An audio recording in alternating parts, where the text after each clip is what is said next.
I don't know, I figured if we're doing this box, it only makes sense to, like, bring those things out, so I just put it on one of my random, like, environment displays. Even though I'm pretty sure this released before that did, whatever. Yeah, we're doing the Iono Tournament Collection today. This character has caused me to get some ridicule online, because, granted I'm dyslexic, but that's not really a good excuse in this case. I-O-N-O. I kept reading that as an L, so I was, Lono. Like, it's Iono. It's an I. Anyways, peel this up. Yeah, it was already, like, kind of, like, peeled, but now it's, like, what's left is, like, holy god, okay. Yeah, that was still on there. So, of course, we've done a handful of these tournament collections in the past. I don't think I've missed any at this point, right? Maybe I have. Anyways, it does come with a coin, of course, featuring the main character of this box, the Iono herself. I'd say pink glittery design is kind of very fitting. And, you know, Pokemon logo. This is, wow. What a boring packaging here. Contains 6 dice. Yeah, it does. Has that been a thing in any of the previous tournament collections where it just comes in a little bag with that, like, sticker on it? That's just bizarre to me. Like, I don't think I have ever seen that before. One thing that Pokemon does really well is their, like, presentations for things, right? Like, they design the product as, like, you know, pretty well, like, most of the time, and not always the best attention to detail, but they definitely do, like, you know, a good job, right? This is just, I mean, there's nothing wrong with it. You're getting the dice, who cares how they package it, but there is a big point of, like, premium feel, right? And man, it's missing the mark on this one. But the thing, a lot of companies, like the boxes that you receive things in, like the phone that you might be watching this video on right now, like, money goes into that, because that, even though you don't care about the box, that's not why you're buying the thing. That premium feel during the unboxing helps with your opinion on the device. It puts you in a better mood, right? But we have a little package here, so I guess we'll cut this open, see what's inside. Luckily, I pulled it out facing away from me, so I have no clue. There's definitely a couple things in this one, though. So, fold that out, and bam. We have... wow, shocker, we have Iono. Who would have seen it coming? Yep, promo number 124. Cool, full art Iono. On top of that, oh, we have a stamped version. I really like that. It's that little, like, play button that they use. You know, kind of their version of, like, the YouTube play button for whatever streaming service thing exists in the Pokemon universe. But cool, aside from that, it's basically just like a Cosmos Holo, right? There are 2 of them. There are 3 of them. And there's a code card. Next, we have sleeves. I guess I'll go ahead and pull one of these out as well.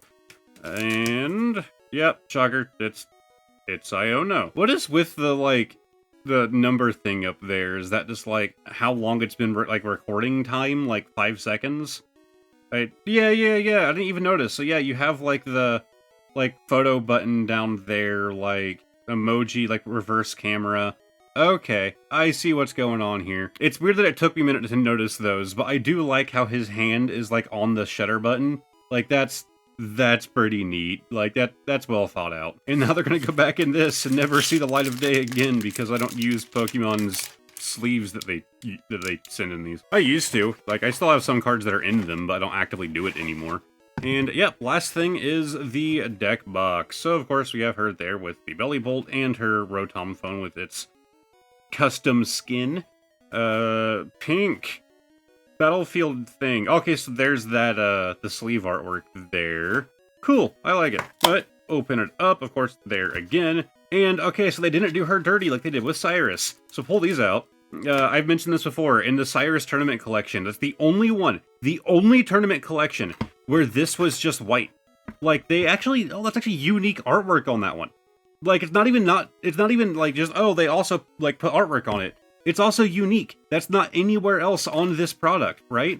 But, like, on Cyrus's, it was just blank. It was just white. Maybe I had, like, a factory error one or something, but it was kind of lame. But there's also, in the back of this, condition markers. But we have a good number of packs here. So we have Temporal Forces, Paradox Rift, Obsidian Flames, base set Scarlet and Violet, that's been a minute. And there's actually a Sword and Shield Lost Origin in here. How old is this box? Now, it's a 2024 copyright date. I must have missed this one. Well, I guess we'll get our doubled up pack out of the way first, both of our Temporal Forces. And I actually want to save that Sword and Shield till last. It's been a minute since I've done Sword and Shield. I always appreciate being able to go back a little ways to the previous generation. So we have the Deerling, Pidove, Pineco, Mawile, Future Booster Energy Capsule, the Iron Hands Rescue Board, Rockruff, Roaring Moon, and finally, an Iron Boulder EX. Alright, it's an EX, I'll take it. And for our next Temporal Forces, you know, what's wild is I can't even tell you when the set released. Like, I can't tell you, like, oh, this is what I did on Temporal Forces. Like, oh, I got the ETB, like, a few days. I have no idea. Like, this is just one of those sets that I was, like, in a daze. Like, it did not leave an impression on me. Even though it has my Shiftry in there. I really do like Shiftry. Iron Jugulis, whoops, I threw the Lycanroc. Explorer's Guidance, Boltund, and a Holomag Argo. There's the sets that we started getting, like, towards the end here, like, towards the end of the Scarlet and Violet era, like, really started to up the ante on, like, you know, the more creative choices and, you know, like, some of the colder cards and stuff. Like, don't get me wrong, the sets before, like, Surging Sparks going back, they had those. Those have been a thing. But, like, I don't know, they still have merit. But the sets that kind of started around, like, Surging Sparks going forward, like, obviously those are all super hyped up right now. But it's not entirely without merit, right? Like, I feel like a lot of extra work. They started being more creative, being willing to try different things with the sets that kind of followed after. And the Ice-Q EX, one of my favorite full arts to get. Of course, he is a duplicate for me, but man, I won't complain. I love the way that the terastallized fire Ice-Q looks, like the red, like, consuming him. I love it. This is one of the better looking full arts in my opinion. I'm very happy. Again, I know I've already pulled him. I don't know if I have one or two, but I definitely have at least one of that Ice-Q. But we are on to Paradox Rift, which I did a decent amount of this set. But then after that, we're going to start making our way backwards, because then we have Scarlet and Violet base, which is just, it's been a little bit since that one as well.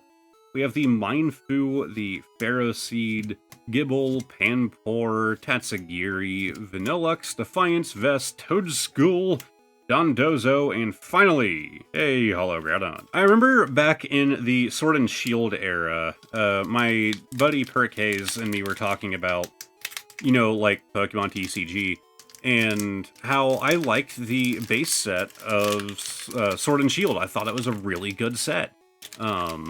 He didn't agree. He basically said that, you know, he just doesn't care for, like, any base set because they're the base. They're, like, basic and they kind of evolve on it from there. But, like, I firmly, like, still stand by that. I think Sword and Shield had a fantastic base set. Again, it is, you know, for a base set at the very least, it was fantastic. Sun and Moon, I liked their base set, and I was barely around the Pokemon TCG during that point in time. But Scarlet and Violet, man, if he were to say that about this set, which he probably would, I would have to agree. There isn't that much that I care about in Scarlet and Violet's base set, although I do love Pachirisu. But, like, there isn't a whole lot going on. The standard EXs that came in this set were, like, washed out. Like, I'm happy to see them again, right? Like, it's a fun thing to go back to, but I'd be okay if this pack wasn't included, if you understand what I mean by that. But finally, Lost Origin. It was a pretty decent slide, although I didn't really mean for it to get that far away from me. But of course, this was during the era where we were getting the Trainer Gallery and Galarian Gallery cards, so there's a shot at pulling something here. So pull that out, and we got through the old pack trick. So 3 to the front, 1 out the back. And we have our Licky Relincanth, the Lost Valley. Yeah, I forgot the Lost Zone stuff they were doing there towards the end. Apom, Spinarak, Litwick, Rosalia. Alright, Nuzleaf. Still love this guy, but it is just a reverse. Can we get something from Sword and Shield for the first time in a while? We cannot. But hey, it's a Mimikyu. I mean, I'll take him. I like the Mimikyu. It's also kind of sad because he's like staring at the Pikachu soda on the ground. That smile's not real. He's sad seeing that. Or would he be happy, right? If he assumes that everyone thinks that he's Pikachu, would he be happy to see merchandise of him? Or maybe he's angry because of littering. Mimikyu, the environmentally friendly Pokemon. It kind of is. It, like, recycles old Pikachu merchandise. Although I think some of its entries basically say that it, like, steals them, so it's not really recycling, it's just theft. I don't know. I'm not an expert. What I am an expert on is the bonus card of the day. Explanation right down there in that corner. We are playing Guess the Year, as always, pulling a random card from the back. And we have from the 25th anniversary. This was definitely one of their, like, better designed sleeves, in my opinion. I kind of tend to like the more, like, sleek black kind of sleeves, more minimalistic. No price or anything. So, for Guess the Year, do we have any indicators here? A little white dot. And the only other indicator I could think of, and that's a little bit peeled up, is the fact that this is from, you know, the sleeve is from the 25th anniversary. That doesn't necessarily mean anything, right? They could have pulled this card from Destined Rivals and just put it in a sleeve that they happen to have. But I think we're going to go back a little. We're going to go like 2023. We're going to play it a bit safe. We have 2025. Yeah. Okay. I remember buying this one. We have Furret. One of my just favorite modern cards. Like, I love this Furret. Thing is, I do already have the card, but not in English. I pulled it in Japanese in one of my previous videos. I think it was Japanese. I don't think it was a Chinese pack. I'm pretty sure it was. Yeah, it was it was Japanese. It was from their version of Journey Together. This card was like high up my list of like, I really want to get this guy. And we pulled him in Japanese and I was super happy, but I saw him at an LGS and I was like, okay, like, I gotta get him in English too. Furret wasn't ever like a super favorite of mine, but you know, your opinions tend to change when you raise two ferrets for, you know, like 6-7 years. You tend to start to like things that are designed after them. But this is just one of the best modern cards, man. Like, I don't care what you have to say on it. Like, I love this card. This is one of the best modern. And I don't think it's that expensive, in all honesty. Like, of course, you guys have already seen the price down below, but this is definitely a card you can just go pick up. So, I'm happy. And with that, let's go to a version of me that isn't happy. I don't know, I feel fine. That did it. Well, thank you for watching the video anyways. If you did like it or subscribe, do whatever you want. See, to stay in the mood of being angry, that Piplup plush is now on the desk in front of me, and I just keep looking at it, and it drives the anger. Anyways, massive thank you to the YouTube channel members, Pokehoarder J, Obsidian, Mr. Nintendo, Smokey of the Sun, Andrew B, Bod, Reed, Katie Huff 21, Lana C, Air, Kiss of Ember, Gina Rips Pokemon, Jordan Daniels, and Candace Reynolds. And a thank you to my wife who had the idea to do this for the outro. What kind of masochist owns a plush of their, like, not only least favorite Pokemon, but like one that they just don't even like to look at? Every time I mention it, I have to say, I don't have a good explanation. You can ask me for one, you won't get one. Anyways, over here I'm going to have a link to the last tournament collection that I did, which was the Lily tournament collection. And on this side is a playlist of all of my Pokemon videos if you feel like binging. Lastly, with the link above my head, you can join the community Discord if you feel like hopping in. Thank you guys very much for watching, and hopefully I will see all of you next time. Goodbye for now.